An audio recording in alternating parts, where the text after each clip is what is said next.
ya na sabi onya santene enani sie no otumfo se okra ni sika futuro empredan aduasa lemu minyina na de ho na memfamu na ni achi okudu nsamando na nanan busa ne se sika futuro ye onya amane pade abose me so mpa me koso nkotoko hene ana amen ne meba no oja me kwa fefefe otumfo so damase yo na chame wadaroma wa hatie nana no abusuan ene ma mami Cecilia wonu nuano wadaroma nyina mo ntia mi gina ha ma na sante ma ni jase hema enchepi na ne yede ne mami Cecilia da pa wa ni nuano abusuan ne ma nyina wo nyina ka ye ho bom ebe afikase menhia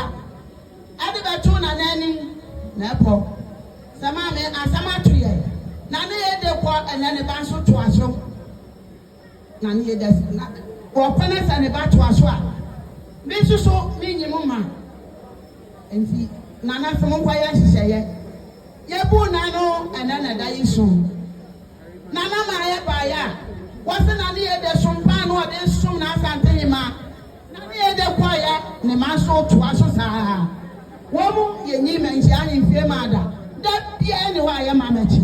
eti sena na ne yede ba kwa na na so wonyi nani eti anopai na na se kwai kwa ya mamre sepata na faja ni amaje hia kwan na ma me ba ya na na se ne ntuma po fita mia me nsamu ni so na na se ni bro ni sa strada monye ya paja ne di hia ya mo fa bi mu fo afi na na se ni sika futuro predo adrinsia mia mi nyina na mfamu na ni achi na so dudu ha na ne yede busansa wo ba ya nkawe wasema na asiesie me dodo so mpana wuja ho ma ya to aso etimi bai ya asiesie me na no mada roma na ma me ba ya na sanya wo kasa kire mu ndama sema